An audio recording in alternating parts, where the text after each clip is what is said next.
Bonjour à toutes et à tous.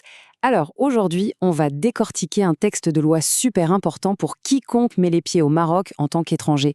C'est la fameuse loi 0203. Qu'on soit là pour les études, pour le travail ou même juste en visite, eh bien c'est cette loi qui fixe les règles du jeu. Allez, on plonge dedans pour voir comment ça marche concrètement. Voilà, c'est la question centrale. C'est quoi exactement les règles du jeu pour pouvoir rester au Maroc quand on est étranger? C'est ce qu'on va décrypter ensemble en commençant par le tout début. Logiquement, tout part d'une définition, la base de tout. Qui est-ce que la loi considère comme un étranger? L'article 1er est limpide là-dessus. C'est toute personne qui n'a pas la nationalité marocaine. Ça inclut aussi les apatrides ou ceux dont on ne peut pas déterminer la nationalité. C'est une définition qui peut sembler simple, mais croyez-moi, c'est la pierre angulaire de tout le système. Allez, première étape du parcours, logique, l'entrée sur le territoire. Et on va voir que la loi est vraiment très, très précise sur ce qu'il faut faire pour que tout se passe dans les règles de l'art. Alors, concrètement, qu'est-ce qu'il faut présenter à la frontière? Les articles 3 et 4 nous donnent la liste complète. Bon, il y a les classiques, un passeport en cours de validité, un visa si c'est nécessaire pour sa nationalité, mais ce n'est pas tout. Il faut aussi être capable de prouver qu'on a assez d'argent pour vivre pendant le séjour et qu'on a bien l'intention de repartir. On voit tout de suite que la loi met l'accent sur la prévention du séjour irrégulier dès la porte d'entrée. Et puis, au-delà de toute la paperasse, il y a un point crucial. L'article 4 le dit noir sur blanc.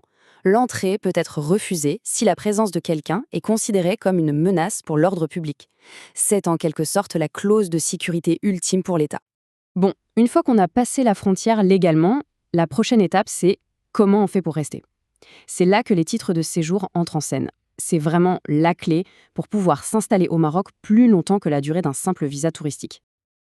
Et là, pour simplifier les choses, la loi a créé deux grandes catégories de titres de séjour. Ce sont vraiment deux parcours différents, avec des conditions et des objectifs qui ne sont pas du tout les mêmes. Regardons ça de plus près. La distinction est super claire. D'un côté, on a ce qu'on appelle la carte d'immatriculation. Ça, c'est pour les séjours temporaires. On pense typiquement aux étudiants, aux travailleurs avec un contrat. C'est la porte d'entrée pour la plupart des gens qui restent plus de quelques mois. Et de l'autre côté, on a la carte de résidence. Ah là, on change de catégorie. C'est pour un établissement à long terme, beaucoup plus stable. C'est un peu le but ultime pour ceux qui se projettent au Maroc, mais pour l'atteindre, il faut avoir fait ses preuves, en général au moins 4 ans de résidence légale sans interruption. L'article 17 précise même qu'il y a des cas où cette carte de résidence la plus stable est accordée de plein droit. En gros, ce sont des profils qui ont des liens particulièrement forts avec le Maroc. Par exemple, le conjoint d'un citoyen marocain, le parent étranger d'un enfant marocain, ou encore quelqu'un qui vit au Maroc légalement depuis plus de 10 ans. C'est une façon pour la loi de reconnaître un ancrage déjà bien réel dans le pays. Attention, retenez bien ce chiffre 15. 15 comme 15 jours. C'est le délai qu'on a pour quitter le territoire marocain si une demande de titre de séjour est refusée ou si le titre est retiré. C'est ce que dit l'article 11. 15 jours, c'est extrêmement court. Ça envoie un message très clair. Il ne faut surtout pas jouer avec sa situation administrative. Maintenant, la question qui fâche. Que se passe-t-il si on ne respecte pas les règles? Là, la loi a prévu deux procédures bien distinctes pour obliger un étranger à quitter le territoire. D'un côté, la reconduite à la frontière, et de l'autre, l'expulsion. Deux mots qui peuvent faire peur et qui ne recouvrent pas du tout la même réalité. La première mesure, et c'est la plus fréquente, c'est ce qu'on appelle la reconduite à la frontière. C'est une décision administrative, pas judiciaire, qui ordonne à un étranger de quitter le Maroc. En général, c'est la conséquence directe d'une infraction aux règles de séjour, comme un visa expiré par exemple. Et l'article 21 est très précis sur les raisons qui peuvent mener à une reconduite.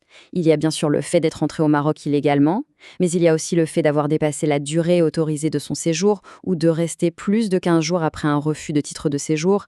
L'usage de faux documents, c'est aussi un motif. On voit bien que ce sont des infractions directement liées aux règles d'entrée et de séjour. Passons maintenant à la deuxième mesure, qui est d'un tout autre niveau de gravité, l'expulsion. Là, on ne parle plus d'une simple irrégularité administrative. L'expulsion, c'est une mesure radicale qui est prise contre des étrangers considérés comme une menace, un danger pour l'ordre public. Et l'article 25 est très clair là-dessus. Je cite, « L'expulsion peut être prononcée si la présence d'un étranger constitue une menace grave pour l'ordre public. » Le mot-clé ici, c'est grave. On comprend bien que le niveau de menace doit être très élevé pour justifier une telle décision. Heureusement, la loi a quand même prévu des garde-fous. Certaines catégories de personnes sont protégées contre l'expulsion. On y trouve par exemple les mineurs, les femmes enceintes, les parents d'un enfant marocain ou encore les personnes qui y résident au Maroc depuis plus de 15 ans. Mais attention, il y a une exception majeure. L'article 27 précise que toutes ces protections peuvent sauter s'il y a une raison urgente liée à la sécurité de l'État. Une fois de plus, on voit que la sécurité nationale prime absolument sur tout le reste. Allez, on change de chapitre, on passe maintenant au deuxième grand pilier de cette loi, la lutte contre l'immigration clandestine, et là on va voir que la loi sort les muscles, elle devient particulièrement sévère. Et une question se pose tout de suite, dans cette lutte, qui est la cible principale de la loi? Est-ce que c'est le migrant qui cherche à traverser, ou est-ce que c'est le passeur, celui qui organise le trafic? La réponse que donne la loi est sans appel. Le contraste entre les peines est saisissant. D'un côté, l'article 50 vise le migrant individuel qui entre ou sorte clandestinement. La peine va jusqu'à 6 mois de prison. C'est déjà quelque chose, mais regardez en face. L'article 52, lui, vise les organisateurs, les passeurs. Et là, les peines explosent. On parle de 10 à 15 ans de prison avec des amendes qui peuvent atteindre le million de dirhams. L'écart est gigantesque. Le message est clair, la cible, c'est le trafic, c'est le réseau. Et la loi va même encore plus loin, dans les cas les plus tragiques. Si le trafic, si le transport de ces personnes entraîne la mort ne serait-ce que d'une seule personne, alors là, l'article 52 est implacable. La peine, c'est la réclusion à perpétuité. Point.